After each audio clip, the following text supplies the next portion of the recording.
প্রথমেই আমরা হচ্ছে ইমেজটা অ্যাড করে নিব। ইমেজটা অ্যাড করে নেওয়ার পরে আমরা ইমেজের উপরে হচ্ছে টেক্সট অ্যাড করব। সেখানে আমরা লিখব হচ্ছে বানানা।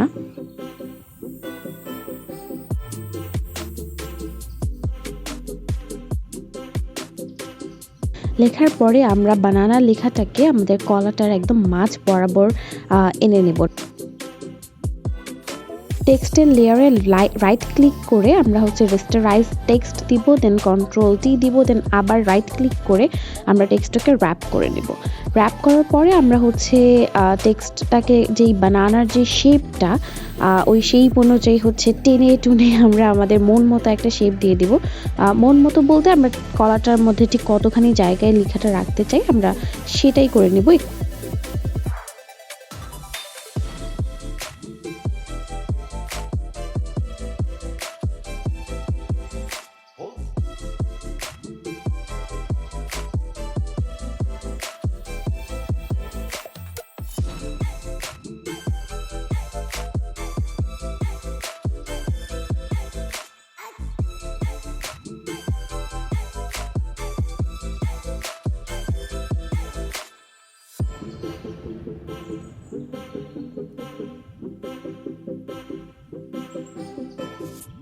এরপরে আমরা যেটা করব সেটা হচ্ছে এন্টার প্রেস করব।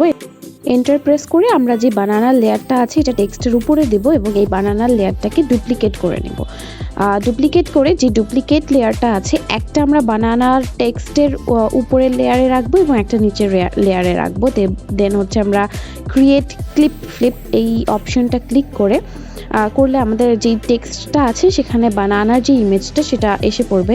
দেন আমরা যেই ডুপ্লিকেট লেয়ারটা টেক্সট লেয়ারের নিচে রেখেছিলাম সেটাতে ইরেজার যেই অপশনটা আছে, ইরেজার টুলটা আছে, সেখান থেকে সেটা আমরা সিলেক্ট করে জাস্ট বানানা লেখা যতটুকু ছিল ওই জায়গাটুকু আমরা হচ্ছে ইরেজ করে দিব।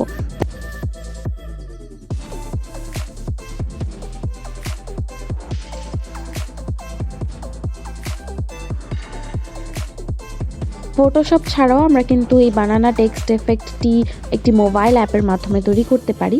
যদি আপনারা জানতে চান যে কীভাবে তৈরি করবেন তাহলে অবশ্যই কমেন্ট করে জানাবেন। আমি চেষ্টা করব একটি টিউটোরিয়াল দিয়ে দিতে। ধন্যবাদ।